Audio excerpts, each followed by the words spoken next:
Satu contoh, kami punya guru, bapak ibu-ibu, di Sulawesi itu kami punya guru, ada namanya guru tua, Al-Habib Idrus bin Salim Al-Jufri. Beliau punya murid, ada satu murid beliau namanya Haji Amin. Ini murid sangat taat, sangat patuh sama Habib Idrus. Itu Al-Khairat dari kayu, pondok Al-Khairat dari kayu semua.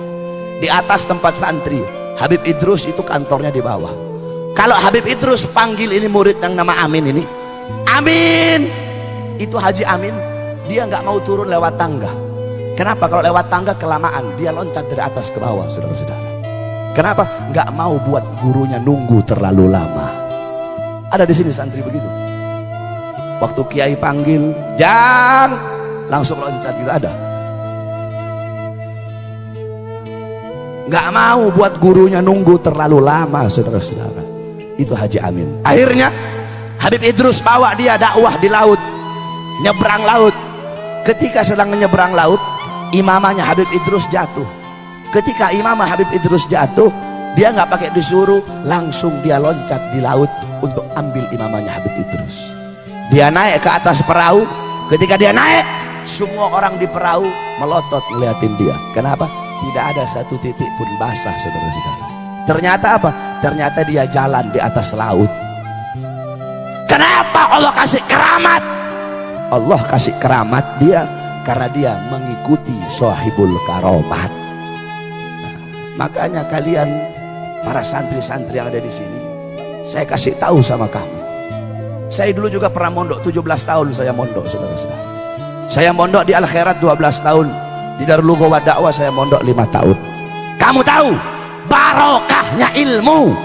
Barokahnya ilmu dibuat santri nih wasiat saya. Barokah ilmu didapatkan bukan dengan kamu banyak belajar, saudara-saudara. Bukan dengan banyak belajar, bukan. Barokah ilmu didapat dengan khidmat kamu kepada seorang guru. Melayani seorang guru, berbakti kepada seorang guru. Kamu belajar sampai kepala kamu botak, belajar Alfiyah, belajar Syarah Ibnu Agil, belajar Fathul Mu'in, sampai botak kepala kamu. Tapi kalau kamu tidak ada khidmat sama guru, tidak ada hormat sama guru, tidak ada melayani guru, tidak ada takzim kepada guru, kamu gak bakal mendapatkan keberkahan daripada ilmu. Kamu tahu, saya cerita sama kamu, dalam kitab dijelaskan ada satu cerita, yaitu ada satu orang soleh namanya Syekh Ali bin Abdillah Baros. Pernah dengar? Nah, ini Syekh Ali bin Abdillah Baros, beliau belajar sama gurunya, yaitu Habib Umar ibn Abdurrahman Al-Attas. Habib Umar bilang, kalau orang mau tawasul kepada aku, tapi tidak tawasul kepada Ali Baros, nggak bakal sampai tawasulnya kepada aku. Jadi kalau mau tawasul kepada aku, harus tawasul dulu kepada Ali Baros, muridnya beliau. Kenapa muridnya beliau begitu dicintai? Kenapa muridnya mendapat kedudukan yang tinggi? Syekh Ali Baros ini, kalau kita mau lihat masa khidmat, masa belajarnya beliau sama masa beliau melayani gurunya, itu lebih banyak masa beliau melayani guru daripada masa beliau belajar kepada gurunya. Nah, satu waktu Syekh Ali Baros lagi mijet kaki gurunya.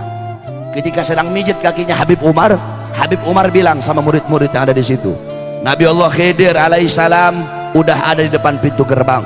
Nabi Khidir udah ada di depan pintu gerbang. Semua murid-murid yang ada di situ loncat, mereka semua pergi ke pintu gerbang mau nemuin Nabi Khidir. Kecuali Syekh Ali Baros, tetap beliau mijit kaki gurunya. Nggak ada urusan mau Nabi Khidir kayak mau Nabi siapa kayak, kata beliau, tetap beliau pijit kaki gurunya. Gurunya nanya Habib Umar, Ali, itu teman-teman kamu pergi ke gerbang mau minta doa sama Nabi Khidir, kenapa kamu tetap di sini? Apa kata Syekh Ali Baros? Guru, kenapa saya harus menjumpai Nabi Khidir sedangkan Nabi Khidir datang ke sini pengen berjumpa denganmu?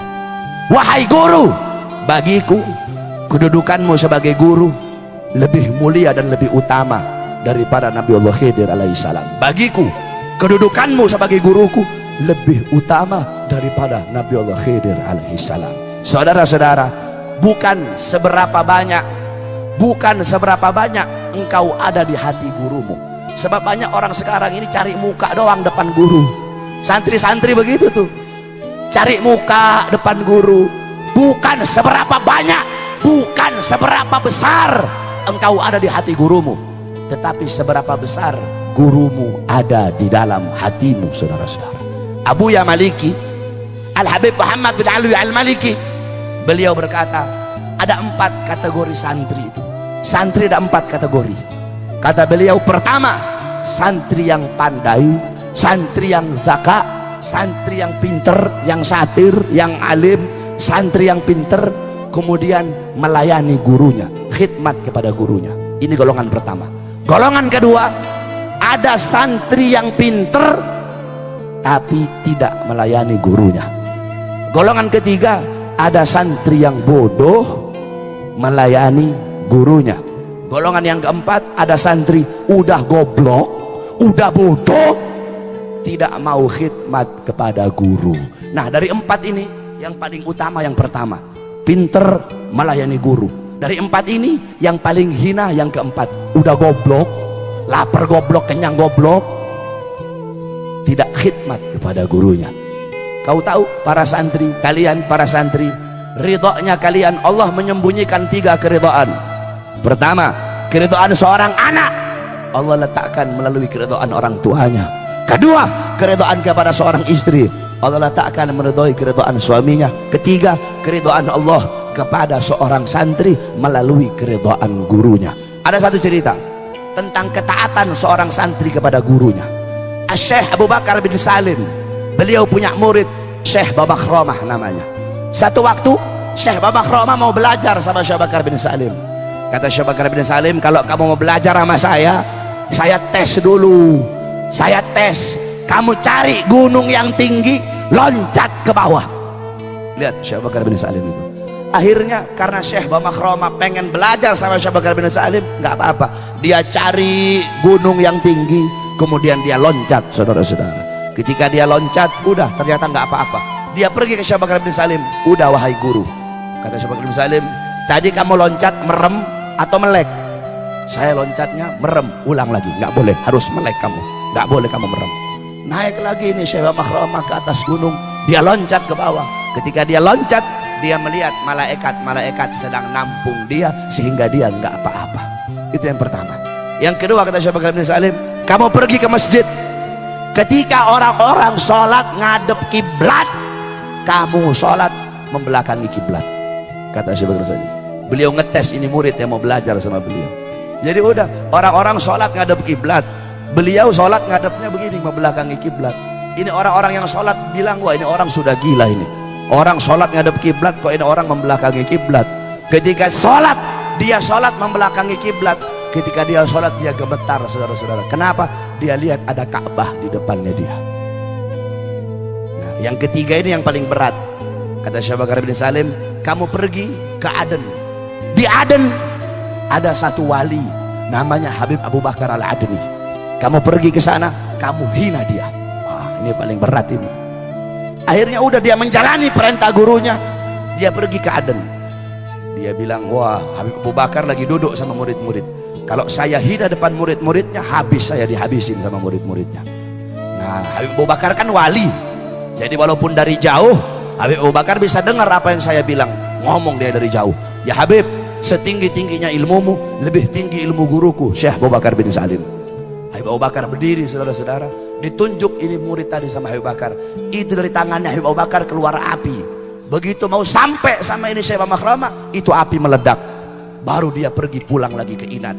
Ketika dia pulang ke Inat, dia bilang, guru, saya sudah jalani semua perintahnya kamu. Kata Syekh Abu Bakar bin Salim, sekarang aku terima kamu menjadi muridku. Nah, ini Syekh Babakhromah lihat tangannya Syekh Bakar bin Salim gosong. Ini beliau tanya, guru, kenapa tanganmu gosong? Iya, tadi aku menangkis apinya Al Habib Abu Bakar Al-Adni. Kalau aku nggak tangkis, kamu sudah mati saat itu juga. Lihat bagaimana ketaatan seorang murid